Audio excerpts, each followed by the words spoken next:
আসলেই প্রতিশ্রুতি, ভোট চলে গেলে আর কেউ ঘুরেও তাকায় না। এইভাবে চলতে থাকলে আগামী কয়েক বছরের মধ্যে বিলুপ্তি ঘটবে বাংলার তাঁত শিল্পের। নদিয়া লোকসভা কেন্দ্রের অন্তর্গত শান্তিপুর ও ফুলিয়ার হাজার হাজার তাঁতি এই তাঁত শিল্পের উপর নির্ভর করে। তারা এই শিল্পর উন্নতির জন্য বিভিন্ন আশা নিয়ে প্রার্থীদের ভোট দিয়ে থাকেন, কিন্তু ভোটে জেতার পর আর কেউ তাদের কথা মনে রাখেন না। এই বছর তারা কি ভাবছে, কাকে সমর্থন করবে, বিজেপি নাকি তৃণমূল? কার উপর আস্থা রাখতে চাইছেন তাঁত শিল্পীরা? নদিয়ার শান্তিপুর এবং ফুলিয়া মূলত তাঁত শিল্পের জন্যই বিখ্যাত।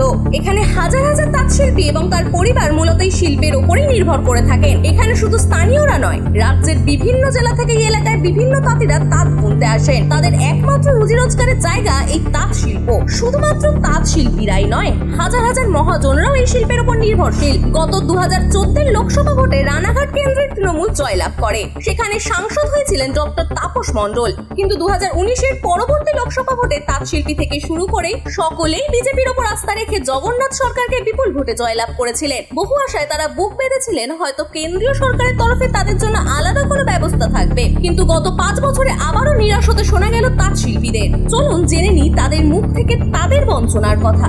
আমি তাঁতের কাজ করি। কতদিন ধরে তাঁতের কাজ করছেন? তাও মোটামুটি 40-45 13 বছর বয়স থেকে 45 বছর। 13 বছর বয়স থেকে তাঁত? না, উন্নতি হচ্ছে না সেইভাবে, মানে বাজার লেভেল যেটা হওয়ার দরকার সেই বাজার লেভেলে হচ্ছে না। মানে রাত দিন তফাৎ হয়ে গেছে আমাদের ইনকামের সাথে আর খরচের সাথে।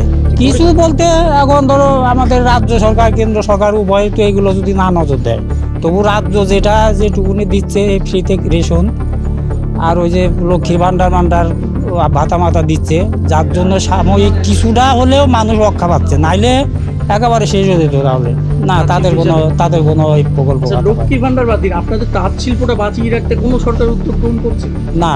সেটা তো করার দরকার। যেমন আমাদের এখানে সাংসদ জগন্নাথ সরকার বলেছিল যে আমরা এটা সেন্ট্রালে তুলে ধরবো, এবার তাদেরই তো তোলা দরকার। সাংসদে এমপিএলএ জিতেছে 5 বছর থাকাকালীন, তারও তো এই বছর কিছু হলো না। আবার বলছে আবার দাও, আবার দেখছি, কিন্তু এদের এই সমস্ত কথাগুলো তো সংসদে তুলে ধরবে তারাই, আপনি তো যেতে পারবো না। কাজে এরা যদি নাই করে তাহলে উদ্যোগ। আর এই বিজেপি সরকার আসাতে মেশিনারি, পাওয়ারলুম, র্যাপিয়ার বলুন, এই সমস্ত জোর দিছে, আমাদের হস্তশিল্পটা একেবারে বসে গেছে। এই মিলে সব মিলে আর কি হস্তশিল্প সেই চাহিদাটা নেই, দিন দিন কমে যাচ্ছে। একটা কাপড় তৈরি করতে তো সময় লাগে বলতে নর্মালি একটা শাড়ি 2-3 দিন নিচে হয় না।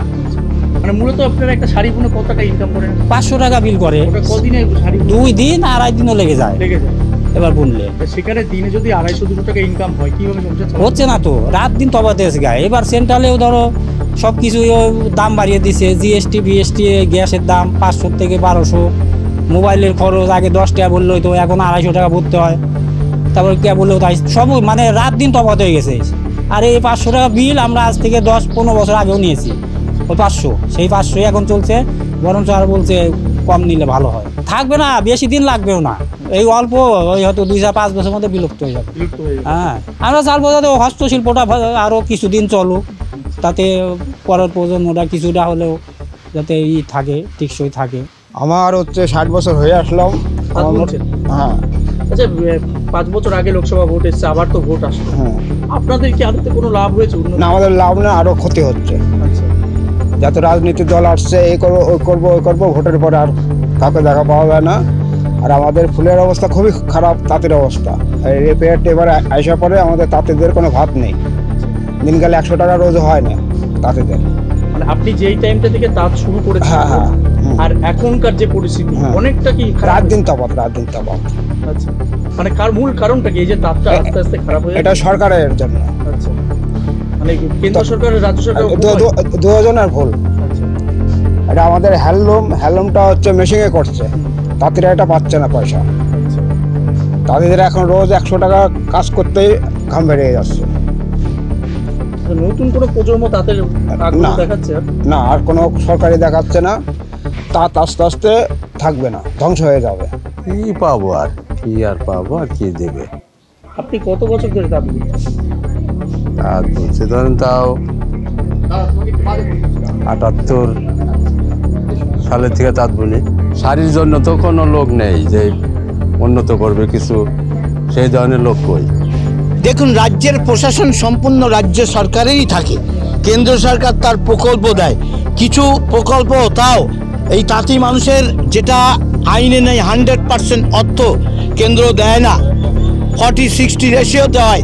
কিন্তু ওই তাঁতিদের দুঃখের কথা শুনে আমি সেটা স্মৃতি ইরানিকে বলে একটা স্পেশাল 100% অর্থে তাঁতিদের উন্নতির জন্য একটা আইটি হাব গড়ে তোলা হয়েছে 65 কোটি টাকা ব্যয়।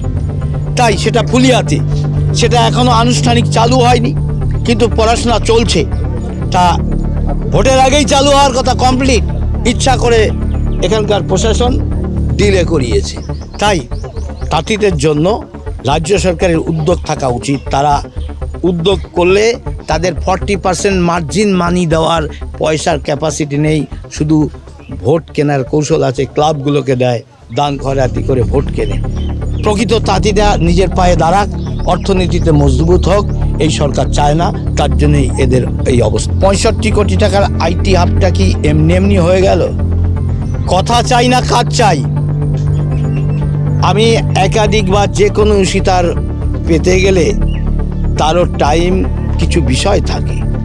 রেলের উন্নয়ন, তাঁতিদের উন্নয়ন, উদ্বাস্তুদের নিয়ে পার্লামেন্টে বক্তব্য দেখুন, আমার এলাকার উন্নয়ন, তাঁত শাড়ির কথা, কাঁসা পিতলের কথা, এবং আমার রেকর্ডে বলবে বারে বারে এগুলো আমি উল্লেখ করেছি। আজকে নদিয়া জেলাটাকে ওয়ার্ল্ড হেরিটেজ করার কথা, আর সেটা করতে গেলেই নদিয়ার শান্তিপুরের ফুলিয়ার তাঁতের শিল্প, নবদ্বীপের কাঁসা পিতল, কৃষ্ণগড়ের মাটির পুতুল পৃথিবী বিখ্যাত শিল্প হিসাবে, এগুলো বারে বারে আমি পার্লামেন্টে তুলেছি।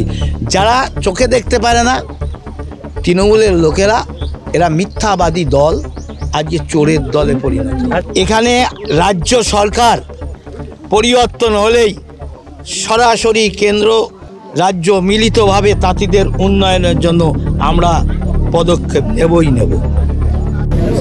জগন্নাথবাবু যে কথা বলছেন, আমি সরকারের নতুন জেলায় তিনি এখনো পর্যন্ত সেই অর্থে কোনো কাজই করেন।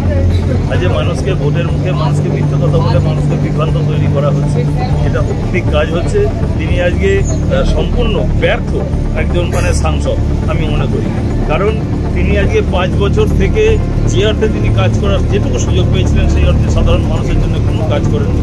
সুতরাং আমাদের যে প্রার্থী হয়েছেন মুকুটমণি অধিকারী, আমরা এবার নদিয়া জেলায় আমাদের সাংসদ জিতবেন এবং লোকসভায় গিয়ে এই শান্তিপুরের তাঁতের শাড়ি নিয়ে যে আমাদের হ্যান্ডলুমটাকে আজকে পাই অবস্থায়, সেই জায়গায় তিনি যাতে নিশ্চিতভাবে আমাদের হয়ে এবং শান্তিপুরের সাধারণ মানুষের তন্তুজীবী মানুষের জন্য তিনি কাজ করবেন বলে আমি আশা রাখি। তাহলে কি তাঁত শিল্পীদেরকে ভাওতা দিচ্ছেন?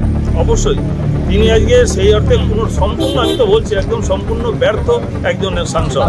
নদিয়া থেকে কোহেলি দাসের রিপোর্ট, বিশ্ব টাইমস। ফিরবে হুঁশ, জাগবে মানুষ।